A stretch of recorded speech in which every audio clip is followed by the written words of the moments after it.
할렐루야. 영락교회 목요 예배에 함께 하신 여러분을 환영합니다. 예배에 앞서 우리 각자 잠시 기도하는 시간을 갖도록 하겠습니다. 여러분 처소에서 예배를 준비하시면서 이 시간 하나님 앞에 겸손히 고백하며 나아가길 원합니다. 하나님, 이 예배 가운데 거하여 주시옵소서. 성령 하나님 임재하여 주시옵소서. 올려드리는 찬양 위에, 기도 위에, 또 말씀 위에 주의 영을 부으사 우리가 하나님을 올려드리길 원합니다. 하나님을 만나길 원합니다. 예수 그리스도의 향기가 뿜어져 나오길 원합니다 하고 예배를 위해서 잠시 마음 정돈하시고 기도하며 나아갑니다.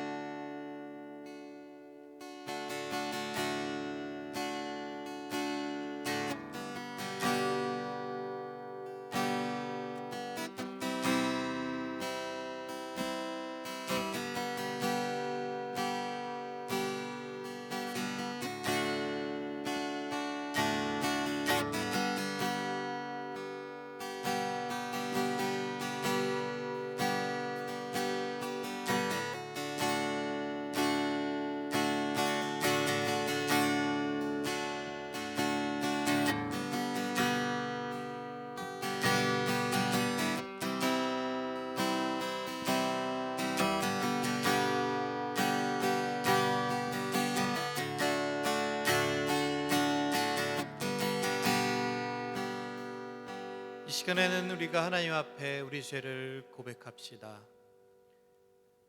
지금의 삶을 돌아보면서 지은 죄가 있다면 하나님을, 예수 그리스도를, 성령님을 우리 삶의 주인으로 삼지 못하고 내 마음대로 생활한 모습을 보였거나 혹은 하나님과의 관계가 멀어져 있지 않았나 이 시간 생각해 보시고 하나님 앞에 겸손히 우리 죄를 고백하며 나아갑시다.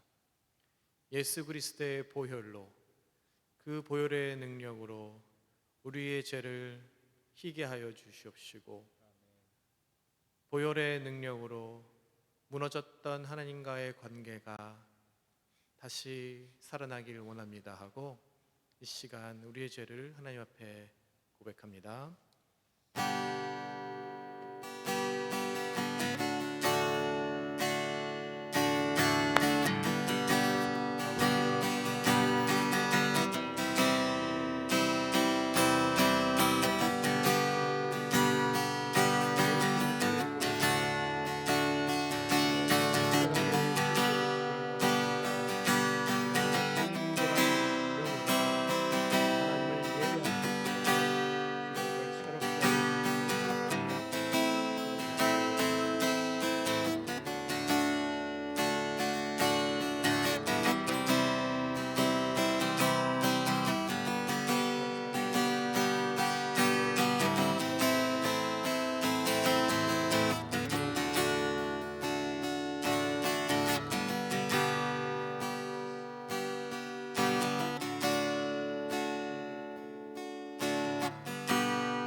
이 시간에는 다시 한번 우리 성령 하나님 임하여 주시옵소서 기도하며 나아갑니다. 기도하실 때에 우리의 성도님들, 이웃들을 위해서 기도합시다. 말씀 전해주실 목사님을 위해서 성령의 기름 부음이 있는 성령 충만한 말씀이 선포하게 달라고 목사님을 위해서, 또 찬양을 인도할 저를 위해서, 또 방송실에서 섬기고 있는 자매를 위해서, 하나님 예배가 방송으로 이어지고 있지만 동일하신 하나님을, 예수 그리스도의 사랑을 방송으로도 하나님 접하게 하시고 진정한 예배가 되게 해달라고 기도합시다. 또 각 처소에서 함께 예배드리고 있을 성도님들을 위해서 기도합시다. 몸이 불편한 분이 계십니다. 마음이 불편한 분이 계십니다. 경제적으로 힘든 가운데 있는 분이 계십니다. 생각나시는 대로 하나하나 이름을 불러가며 성령 하나님 함께하여 주시옵소서, 붙잡아 주시옵소서 하고 기도합시다. 또한 우리 가족을 위해서 기도합시다. 지금 예배드리고 있는 이 장소가 하나님의 예배의 장소가 되기를 원합니다. 우리 가정이 하나님 앞에 돌아오기를 원합니다. 우리 가족 모두가 예수님을 만나 함께 예배하길 원합니다 하고 이 시간 잠시 성령 하나님 함께하여 주시옵소서 하고 중보 기도하며 나아갑니다. 아버지 시간 기도하며 나아갑니다. 목사님이 함께하여 주시옵소서. 성령 하나님 기름 부음 있는 말씀 전하게 하여 주시옵소서. 올려드리는 찬송 위에 성령님 임하여 오셔서 하나님 주의 이름을 높이 올려드리는데 부족함이 없도록 하여 주시옵소서. 이 시간 또 기도합니다. 방송으로 육발하고 있습니다. 송출되고 있습니다. 아무 문제 없게 하여 주시옵소서. 각처에서 함께 예배드릴 때에 방송사고가 일어나지 않게 하여 주시옵시고 섬기고 있는 방송실에 섬기고 있는 자를 축복하여 주시옵소서. 각처에서 함께 드리고 있는 성도님들에서 기도하며 나아갑니다. 어려운 과정 있는 자들이 있습니다. 주님 어루만져 주시옵시고 이 예배를 통하여 회복되게 하여 주시옵소서. 하나님 우리 가정을 위해서 기도합니다. 우리가 앉아있는 이곳이 함께하는 가정이 믿음의 가정이 되길 원합니다. 예배의 장소가 되길 원합니다. 우리가 서 있는 것, 우리가 앉아 있는 것, 우리가 누워 있는 것, 그 모든 것이 예배의 장소가 되길 원하고 우리 가족이 함께 예배드리길 원합니다. 예수님을 만나게 하여 주시옵소서. 하나님을 만나게 하여 주시옵소서. 진정과 신령으로 예배할 때 하나님 우리 가족이 하나님 앞에 돌아올 것입니다. 할렐루야. 주를 찬양합니다. 예배하게 하심에 감사합니다. 우리를 예배자로 불러주심에 감사합니다. 우리를 하나님의 아들 딸로 이끌어주심에 감사합니다.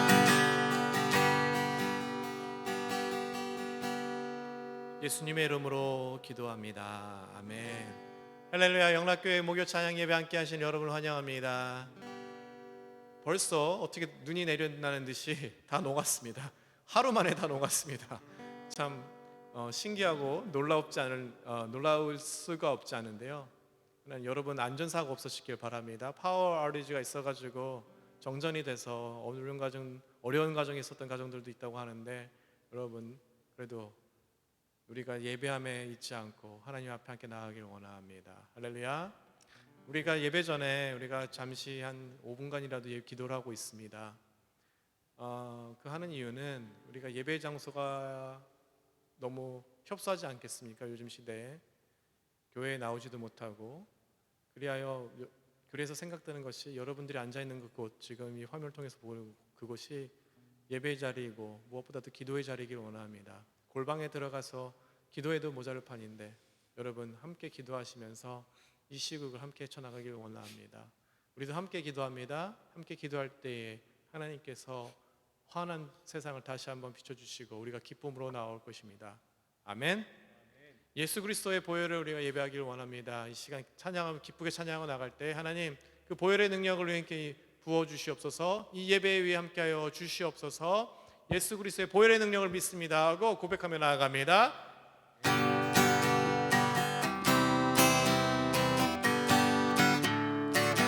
죄에서 자유를 얻게 하는 보혈의 능력 주의 보혈 시험을 이기는 승리는 참 놀라운 능력이로다.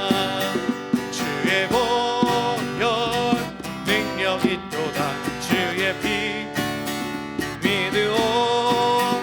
주의 보혈 그 어린 양의 매우 귀중한 피로다. 육체의 정욕을 이길 힘은 보혈의 능력. 주의 보혈 정결한 마음을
4절 다시 봅니다. 구주의 복음을 전할 제목, 구주의 복음을 전할 제목, 보혈의 능력, 주의 보혈, 날마다 나에게 찬송 주니 참 놀라운 능력이로다. 아멘. 주의 보혈 능력이 또다. 주의 피 믿으오. 주의 보혈 그 어린 양의 매우 귀중한 피로다. 주의 보혈 능력이 또다. 주의 피 믿으오. 주의 보혈 그 어린 양의 매우 귀중한. 다시 한번 선포합니다. 주의 보혈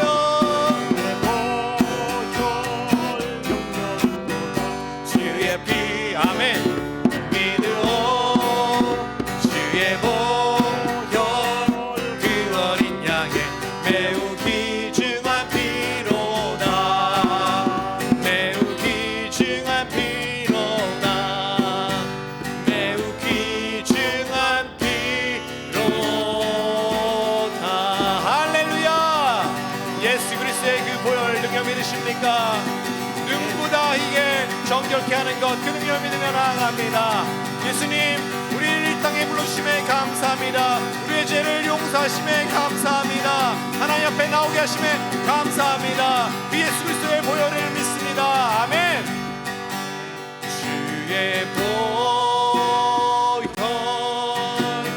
능력이 또다. 주의 피 믿으오. 주의 보혈 그 어린 양의 매우 귀중한 피로다. 주 보혈 날 정결케 하고, 주 보혈 날 자유케 하니, 주 앞에 나 예배하는 이 시간 나의 모든 것을 주께 드리네. 주의 손 날 위에 지키셨고, 주의 발 날 위에 박히셨으니, 이제는 내가 사는 것이 아니요 오직 주를 위해 사는 것이라.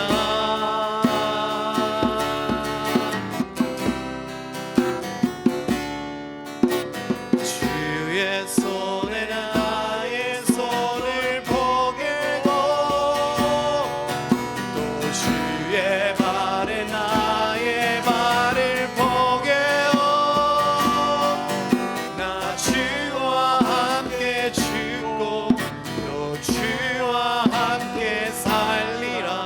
영원토록 주 위에 살리라.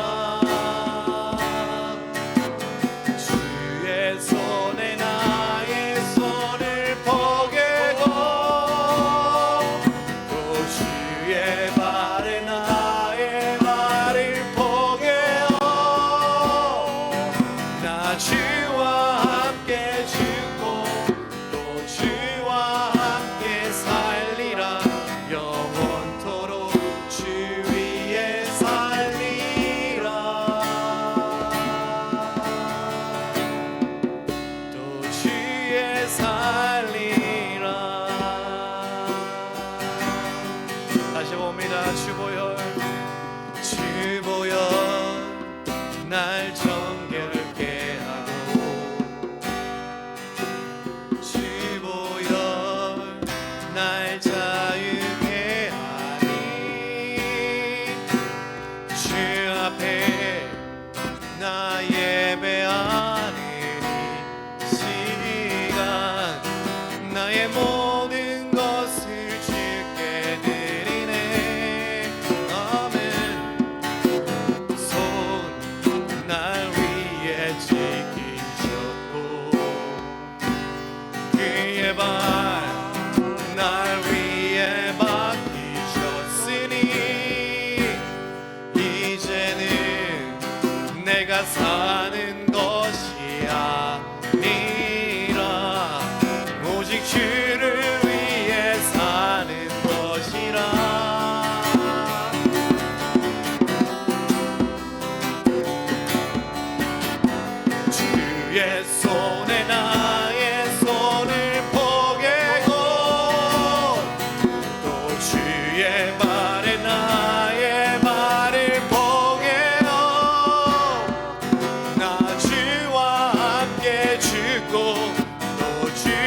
아버지 품으로 보혈을 지나 하나님 품으로 한 걸음씩 나아가네.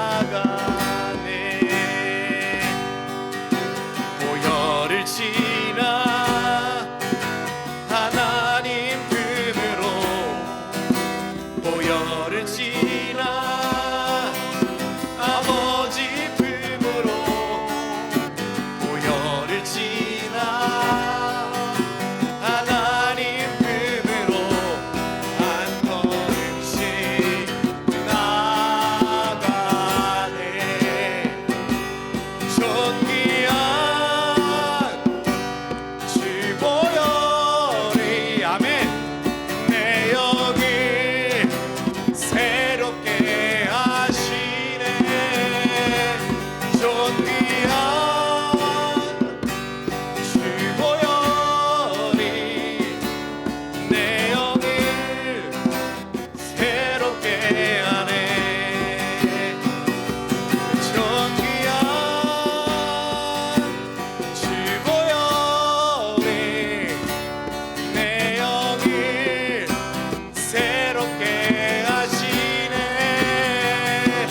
존귀한 주 보혈이 내 영을 새롭게 하네. 존귀한 주 보혈이 내 영을 새롭게 하시네. 존귀한 주 보혈이 내 영을 새롭게 하네. 보혈을 지나 하나님 품으로 보혈을 지나 아버지 품으로 보혈을 지나 하나님 품으로 한 걸음씩 나아가네.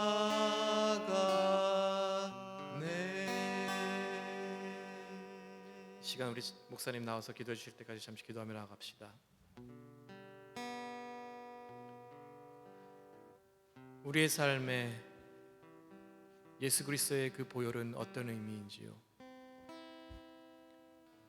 그 보혈을 묵상하길 원합니다. 우리의 죄를 사하여 주시기 위해 이 땅에 오시고 십자가의 길을 걸으셨던 예수 그리스도, 십자가의 그 흘려진 피가 우리의 삶에 어떤 의미인가요? 그 보혈의 능력을 믿으십니까? 아니면 아직까지도 실제적으로 다가오지 못하고 그냥 생각으로만 믿고 있는 상태가 아닙니까?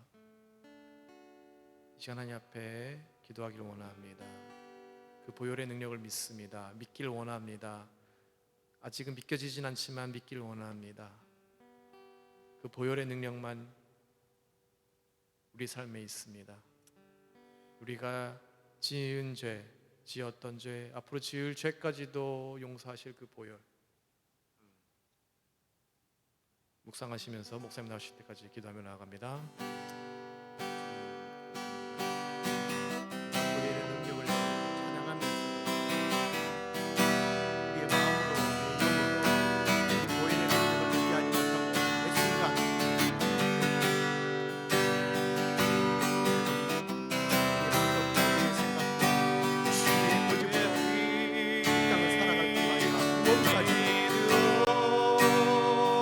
실력으로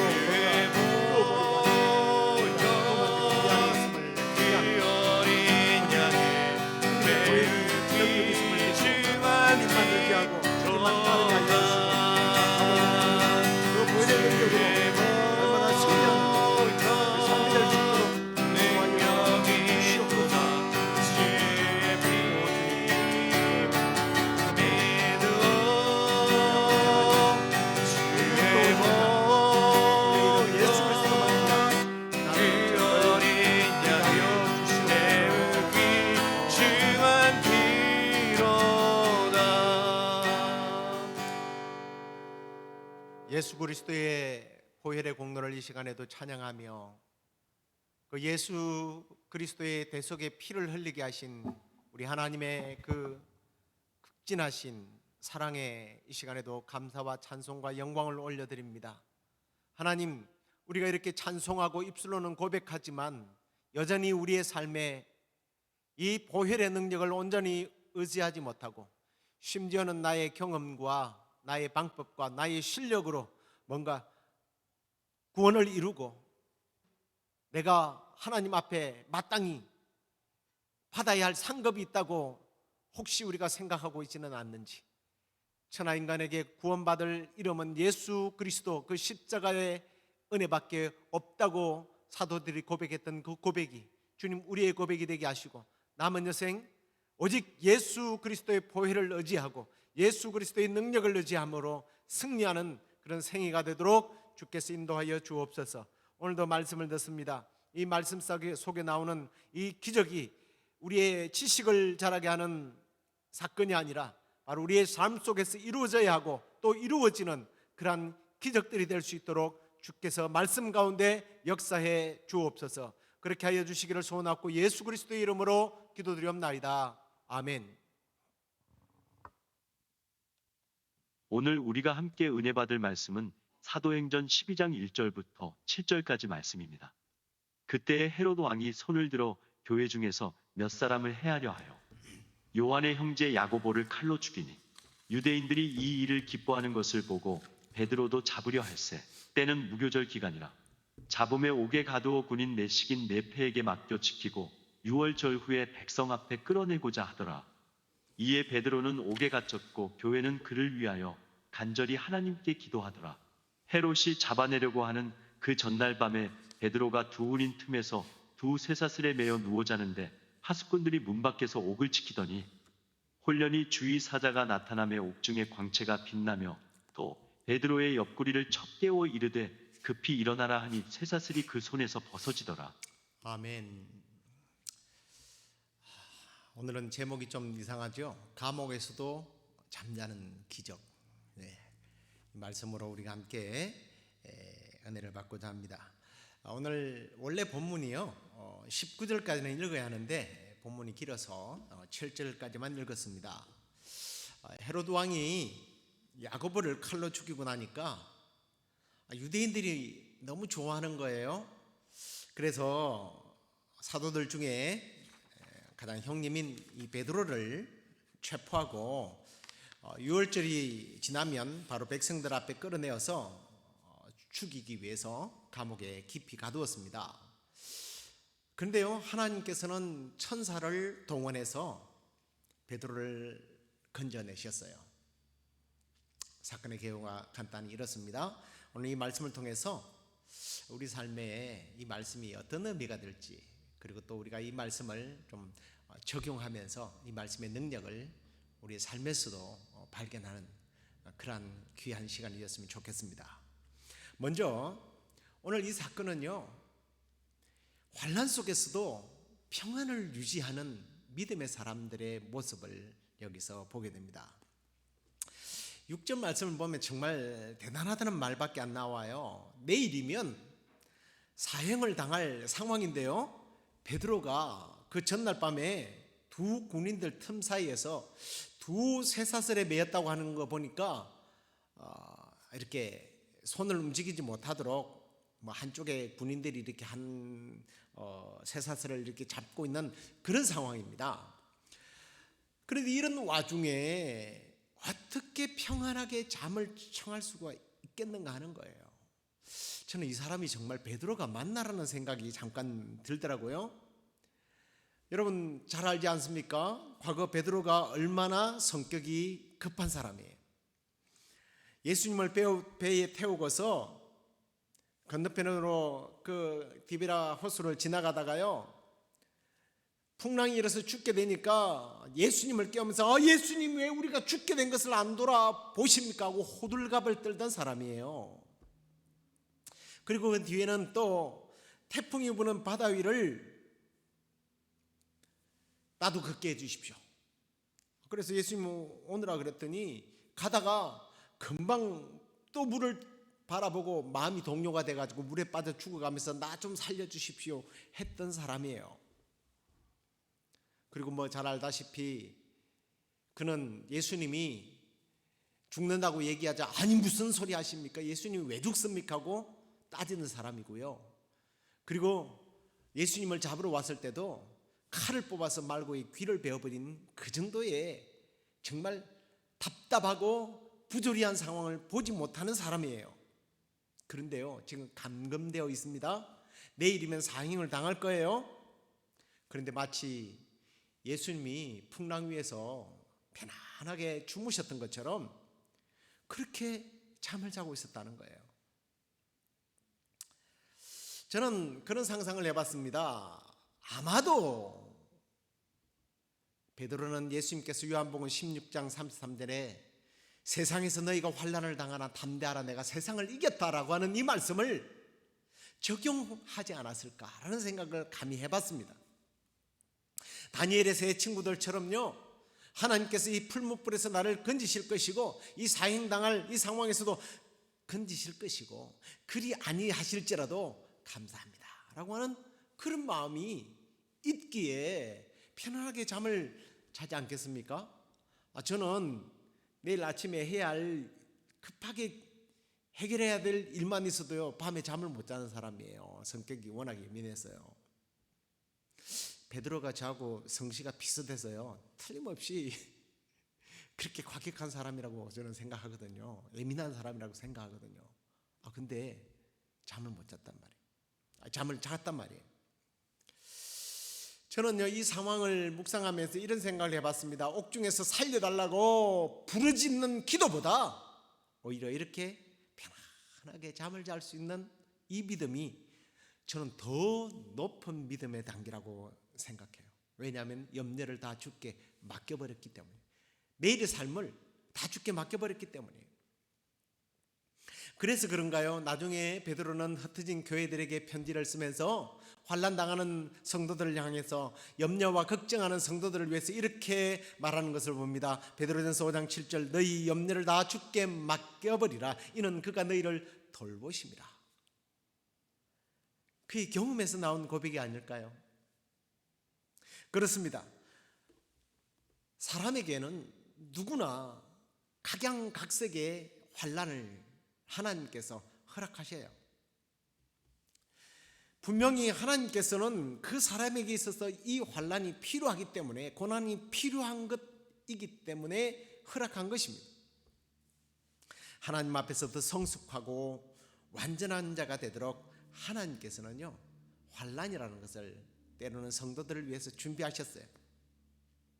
어떤 사람은 가정에 환난이 일어나기도 하고요, 어떤 사람은 자기 몸이 병들기도 하고 가난하기도 하고 실패와 낙담과 또 주위 사람으로부터서 왕따를 당하는 인격적인 피해를 보는 여러 가지 환난들이 있어요.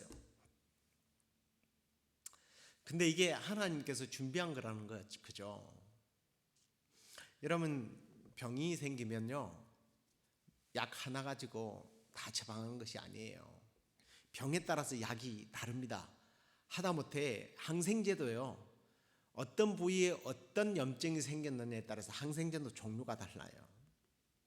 하나님은 각자의 결점을 보충하시고 새롭게 하고 자라도록 하기 위해서 맞춤식의 환난을 준비해 두셨습니다. 그렇기 때문에 환난은 현세에 지금 내가 뭔가를 잘못해서 보응을 받는 것이 아니라 내세를 준비하기 위한 하나님의 작품이라는 거죠. 하나님의 솜씨예요. 하나님의 이끄심이에요. 그러므로 우리에게 환난이 올 때에, 고난이 올 때에 그냥 감사함으로 그걸 받아야 된다는 거예요. 그래서 나중에 베드로가 이런 고난을 잘 겪고 염려를 주께 맡겨버리고 모든 것이 하나님이 준비한 하나님의 솜씨인 것을 알았기 때문에 나중에 5장 10절에서는 다시 이렇게 고백하는 것을 봅니다. 모든 은혜의 하나님 곧 그리스도 안에서 너희를 부르사 자기의 영원한 영광에 들어가게 하신 이가 잠깐 고난을 당한 너희를 친히 온전하게 하시며 굳건하게 하시며 강하게 하시며 털 견고하게 하신다. 고난당하는 너희들을 온전케 하고 굳건하게 하고 강하게 하고 틀을 견고하게 한다. 그 영광에 들어가도록 하기 위해서. 그러므로 불안하고 초조하기보다는 베드로 사도가 했던 것처럼 염려를 다 주께 맡겨버리고 고난 속에서도 염려 속에서도 평안하게 잠을 잘 수 있는 그런 저와 여러분 될 수 있기를 주의 이름으로 축원합니다. 두 번째로는 하나님께서는요, 그 택하신 사람들을 절대적으로 보호해 주시는 것을 보게 됩니다. 저는 오늘 이 사건을 하나님께서 세우신 택하신 사람께서 하나님께서 다루시는 것과 악인이 자기가 세운 사람을, 택한 사람을 다루는 것이 너무나 명백하게 차이가 난다는 것을 좀 비교할 수 있었습니다. 우리가 다 읽지는 않았습니다만 내용을 제가 설명해 드릴게요. 오늘 베드로는요, 하나님께서 그를 사용하시기 위하여 택하셨지 않습니까? 예수님께서 너희가 나를 택한 것이 아니고 내가 너희를 택했다 그랬어요. 택한 사람이에요. 그래서 하나님께서 필요해서 천사를 보내서 그를 건져내셨습니다. 앞에도 말씀드렸습니다만은 정말 쉽게 흥분하고 예수님이 죽어서는 꼭 죽어야 하는데 죽어서는 안 된다고 말리던 사람, 그런 사람이었습니다. 심지어는요, 예수님이 십자가에 못 박혀 죽는 그런 상황이 지금 다가오고 있을 때 그를 배반하고 떠났습니다. 모른다고 부인했습니다. 성경의 기록을 보면 분명히 그는 저주까지 했다고 그랬어요. 그럼에도 불구하고 하나님께서는 그를 회개케 하셔서 다시 사용하셨어요. 그 하나님께서 사용하시는 사람이 아직 때가 차지 않았기 때문에 하나님은 그를 천사를 보내어서 편안하게, 마음에 평안하게 잠을 자는 그를 구해주지 않습니까? 이렇게 하나님께서는요, 선한 목자가 되셔서 끝까지 그 택한 백성을 책임져 주신다는 거죠. 그런데요, 이 악당 헤롯을 보십시오. 하나님의 사람을 죽이고 심지어는 그 일로 인하여 유대인들의 환심을 사기 위해서 베드로를 또 잡아 옥에다 가두었습니다. 그런데 보십시오, 오늘 하나님께서 그를 특별한 방법으로 풀어주게 되는데 그는 어떻게 하느냐는 거예요. 헤롯이 한 일을 19절에 보면 이렇게 되어 있습니다. 헤롯이 그를 찾아도 보지 못하매 파수꾼들을 신문하고 죽이라 명하니라. 헤롯이 유대를 떠나 가이사랴 내려가서 머무니라. 여러분, 제가 비교해 보셔야 된다고 말씀을 드렸습니다. 하나님의 택한 백성은 하나님께서, 그 선하신 하나님께서는 자기를 위해서 희생하고 지금 옥에 갇혀 있는 그를 보호하시고 끝까지 책임져 주시는데, 헤롯은요, 자기가 훈련시켜서 자기가 선택한 군인이에요. 사실은 이건 초자연적인 역사로 사라진 것 아닙니까? 그렇다면 이 사람들이 무슨 잘못이 있겠어요? 근데 자기 사람을 신문하고 죽이라고 그럽니다. 근데 더 웃기는 게 뭐냐면 죽이라 명하니라. 그리고 헤롯이 유대를 떠나 가이사랴로 내려가서 머무니라. 왜 가이사랴로 갑자기 도망을 가요? 피신해 간 거예요. 책임지지 않기 위해서. 사실은요, 살인권이 이 헤롯에게 있지 않습니다. 아무나 죽일 수 없어요. 그것도 군인을 아무나 못 죽입니다. 빌라도에게 예수님을 헤롯이 보낸 이유도 자기 마음대로 사람도 죽일 그런 능력이 안 되는 사람이에요. 그 정도의 실권이 없는 사람이에요. 그런데 자기가 함부로 사람을 죽이라고 해놓고 나니까 뭔가 지금 찝찝한 거예요. 그리고 자기가 책임지지 않기 위해서 도망간 겁니다. 이런 비겁한 사람이 어디 있어요? 악인이에요. 사탄의 조종을 받는 자들의 모습입니다. 자, 비교해 보셔야 된다고 했죠. 그러나 우리 하나님은 다시 한 번 더 말씀드립니다만 복음을 위하여 헌신한 베드로를 소중히 여기시고 구해 내시더라는 거예요. 그리고 이런 내용을 보면서 한편으로는 하나님의 일을 하는 사람은 살게 하고 그러면 하나님의 반대편에 있는 사람은 죽어도 된다는 말인가? 함부로 사람을 죽일 수 있는가 하고 기독교를 비판합니다마는, 그런데 죄송하지만 성경의 역사를 보면 하나님은 이런 일에 있어서 단호하세요. 악인의 편에 섰던 자들에 대해서 하나님은 관심이 없어요. 그들이 어떻게 죽느냐에 대해서도 관심 없어요. 오히려 멸하라고 말합니다. 구약의 그 단편적인 예로 갈멜산에서 영적 대결을 벌였을 때에 하나님을 반대했던 850명을 하나님께 다 죽이라고 그래요. 하나님은 그 엘리야 한 사람을 중요하게 여겼다는 거예요. 물론 나중에 그럼 베드로도 죽잖아요. 그건 순교의 제물이 됩니다. 그때는 왜 구하지 않는가? 그가 사명을 다했기 때문에 그를 이제 핍박받고 고통받는 이 땅에서 데려가신 거예요. 피 흘림이 없이는 사함이 없다고 그랬잖아요. 그 땅을 회복시키기 위해서 예수님께서 피를 흘리셨던 것처럼 그 땅의 회복을 위하여 또 한 사람의 순교의 피가 흘러야 하기에 제단에 마치 바쳐진 어린 양처럼 번제로 드려진 거예요. 지난번에 5장에서 사도들이요, 옥에 갇혔다가 그때도 하나님께서 그들을 풀어주신 기적에 대해서 나눌 때에 말씀드렸습니다만, 사명자는요 자신의 사명을 다하기까지는 죽지 않아요.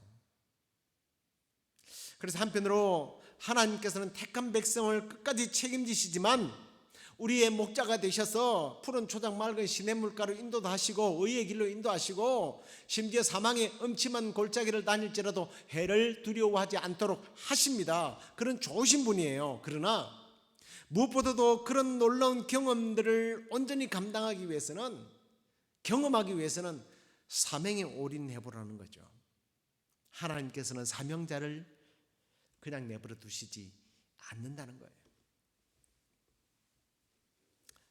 그리고 또한 하나님께서 하시는 일을 그 누구도 막을 수 없다는 것을 오늘 이 말씀을 통해서 잘 보여주고 있습니다. 자, 그런데 이 하나님의 일을 하시게 할 때에 그 하시는 일이 일어나야 할 때에 일어나야 하잖아요. 그 일이 일어나도록 세 번째, 뭔가 오늘 특별한 일들이 일어났습니다. 그게 뭐예요? 교회가 그를 위해서 간절히 기도했다고 기사는 기록하고 있는 것을 봅니다. 교회가 지도자가 어려움을 당할 때에 온 교우들이 모여서 기도했다라는 거예요. 그런데 이 기도는 오늘 보니까 여러 사람이 모여서 기도했다라고 했습니다. 합심 기도였죠. 그곳이 모인 곳이 교회라고 되어 있는데 나중에 보면 그곳이 바로 마가라고 하는 요한의 어머니 마리아의 집이었습니다. 여러분, 이곳이 어떤 곳인지 아시죠? 바로 오순절날 120명이 모였던 다락방이에요. 성령이 임한 곳입니다. 이곳이 초대 교회 집회 장소, 예배당이 된 거예요. 근데 여기에 사람들이 모여서 함께 모여서 기도했습니다. 근데 누가 모여서 기도했습니까? 이 사도급이나 집사급이 아니라, 오늘 우리가 기사를 계속 읽어보면 로데라고 하는 여자아이가 나옵니다. 옛날에 뭐 계집아이라고 그랬는데 조금 표현이 안 좋아서 이제 여자아이라고 했는데, 여자아이, 평신도, 아이까지 모여서 합심하여 기도했다는 거예요. 혼자 하는 기도보다 여러 사람이 합심하는 기도는 분명히 놀라운 힘이 있다는 거예요. 기도를 할 때에 혼자 하면 좀 안 되는 경우가 많아요. 근데 여럿이 기도하면 놀라운 기도의 이 시너지 효과가 일어나요. 전도서 4장 12절에 보면 한 사람이 패하거니와 한 사람이면 패하거니와 두 사람이면 맞설 수 있나니 세 겹줄은 쉽게 끊어지지 아니하니라. 9번역에는 삼겹줄이라고 해가지고 이게 표현이 마치 삼겹살 같아서 좀 찝찝했는데 이제 세 겹줄로 이렇게 번역을 했더라고요. 이게 뭐냐면 기도의 세 겹줄이에요. 지금 사도가 잡혀서 죽음을 맞이하게 되었다라고 하는 상황을 듣게 됐을 때 그들은 베드로의 석방을 위해서 함께 모여서 하나님 앞에 기도를 올려드렸던 겁니다. 저는 이들이 얼마나 큰 소리로 기도했는지에 대한 관찰은 성경에서 찾아보지 못했어요. 근데 조금 전에 말씀드린 것처럼 이 5절에 보면 이에 베드로는 옥에 갇혔고 교회는 그를 위하여 간절히 하나님께 기도하더라 그랬거든요. 이 간절히 기도한다라는 게 어떤 기도일까? 사실은 생명을 걸고 하는 기도라는 거예요.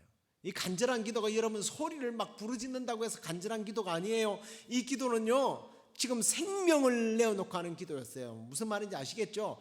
당시에 지금 상황이 사회 전반적인 유대인들이 기독교인들을 그냥 그저 죽이려고 했어요. 기독교인들이 죽는 것을 좋아했어요.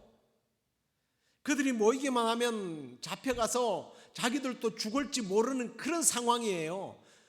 그런데 지도자가 잡혀갔다는 소리를 듣고 나도 잡혀가서 죽을지도 모르는 그런 상황에서 모여서 기도를 할 때 어떤 기도를 하겠습니까? 그게 간절한 기도예요. 생명을 걸고 하는 기도.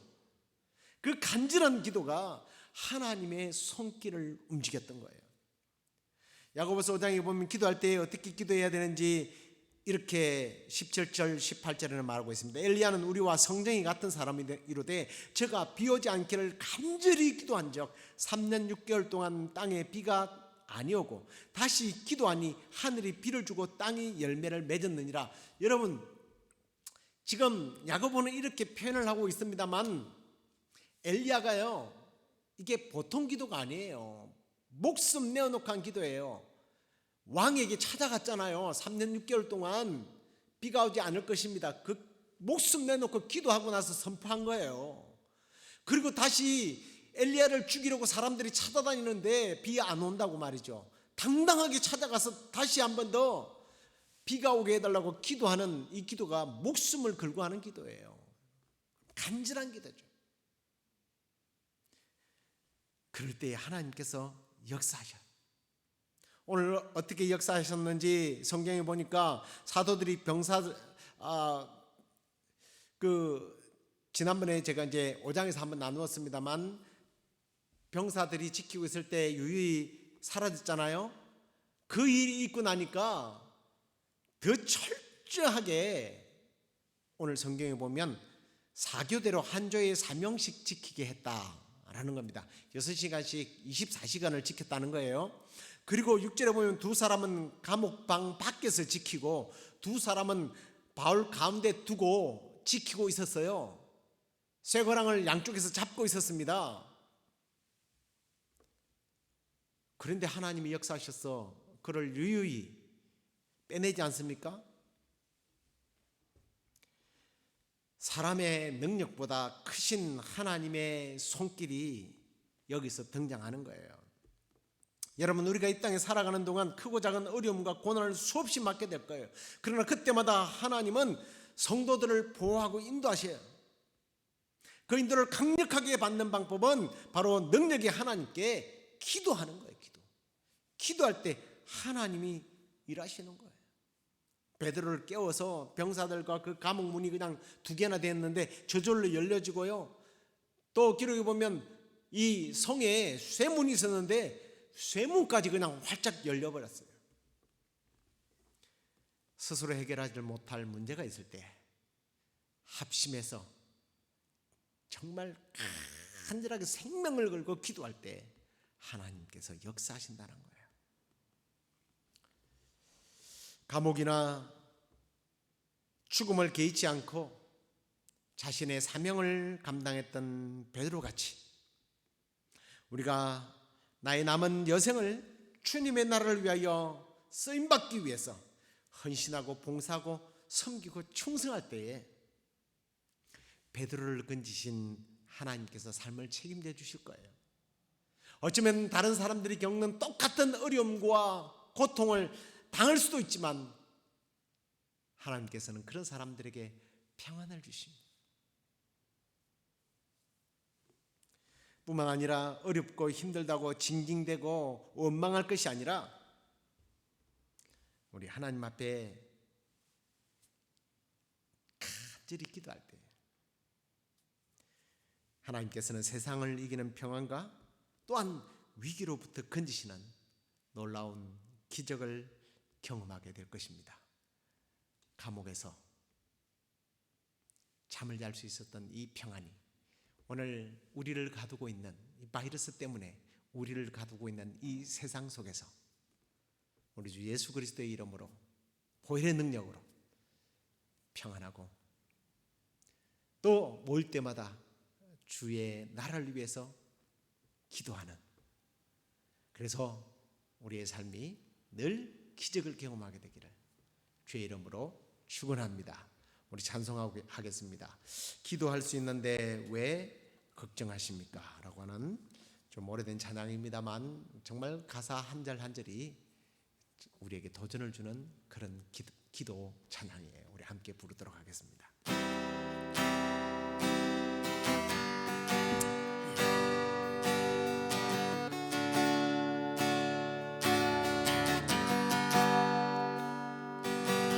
기도할 수 있는데 왜 걱정하십니까? 기도하면서 왜 염려하십니까? 기도할 수 있는데 왜 실망하십니까? 기도하면서 왜 방황하십니까? 주님 앞에 무릎 꿇고 간구해 보세요. 마음을 정결하게 뜻을 다하여 기도할 수 있는데 왜 걱정하십니까? 기도하면서 왜 염려하십니까? 주님 앞에 무릎 꿇고 주님 앞에 무릎 꿇고 간구해 보세요. 마음을 정결하게 뜻을 다하여 기도할 수 있는데 왜 걱정하십니까? 기도하면서 왜 염려하십니까?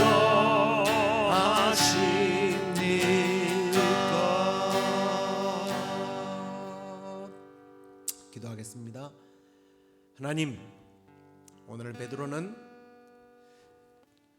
주의 복음 때문에 옥에 갇혔을 때에 세상에서 환난을 당하나 담대하라, 내가 세상을 이겼다고 했던 그 주님의 말씀을 기억하고 염려를, 고난을, 내일 죽게 될지도 모르는 상황인데도 불구하고 그 마음에 주님 주신 평안, 세상에 줄 수도 바꿀 수도 없는 그 평안이 그에게 있어서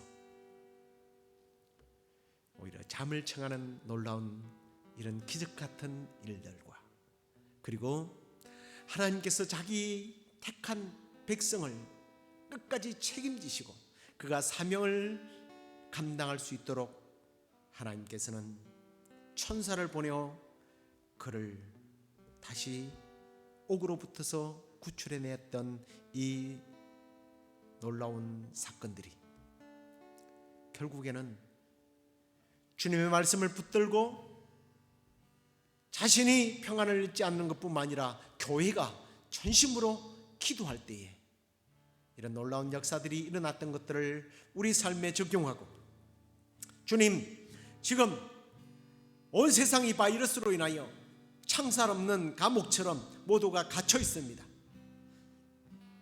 이럴 때 주님, 우리가 믿지 않는 사람들처럼 똑같이 불안해하고 염려하고 불평할 것이 아니라 우리가 우리 주 하나님 앞에 간절히 기도할 때에, 주님, 기도할 때에 이 땅을 고치신다고 약속하신 주님 말씀처럼 이 땅을 고치시고 우리가 이 감옥과 같은 우리의 삶 속에서 벗어나고 해방이 되고 자유케 되는 역사가 일어나게 하여 주시고, 오늘도 좋으신 하나님, 그 하나님을 바라보며 하나님께서 우리에게 맡겨주신 사명 감당하는 사명자로 쓰임받는 우리 모든 성도들이 되도록 인도하여 주옵소서. 혹시 주님, 이런 바이러스 때문에 여러 가지 경제적으로 또 육체적으로 정서적으로 힘들고 어려운 성도들이 있을 줄 압니다. 오늘 주님, 세상이 줄 수 없는 평안과 위로와 기쁨을 그들에게 허락해 주셔서 좋으신 하나님, 그 하나님과 더불어 평강케 하시는 하나님을 찬양하는, 영광 올려드리는 우리 성도들 되게 하여 주시옵소서. 이제는 우리 주 예수 그리스도의 은혜와 하나님의 크신 사랑과 성령의 위로 교통 충만하심, 내 삶에 뜻하지 않는 어려움이 왔지만 하나님께서 다루시고 계시고 나를 더 크게 사용하실 줄로 믿고 염려를 주께 맡겨버리고 기도하면서 주님 주신 평안을 누리며 이 땅 가운데 사명 감당하는 삶을 살기를 원하는 우리 영락교회 모든 성도들과 이 방송을 듣는 이들에게 영원토록 함께 있을지어다. 아멘.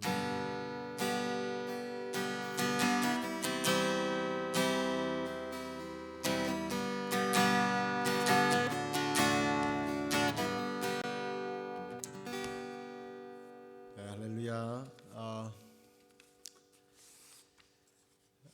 눈길에 우리 김현미 집사님이 좀 넘어지셔서 이렇게 그 뼈에 검이 갈 정도로 다쳤다고 하는데 여러분 기도해 주시길 바라고요.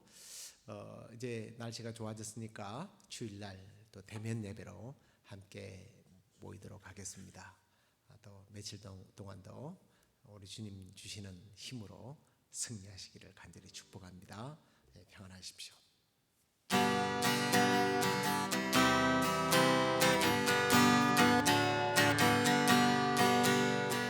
죄에서 자유를 얻게 하는 보혈의 능력, 주의 보혈, 시험을 이기는 승리되니 참 놀라운 능력이로다.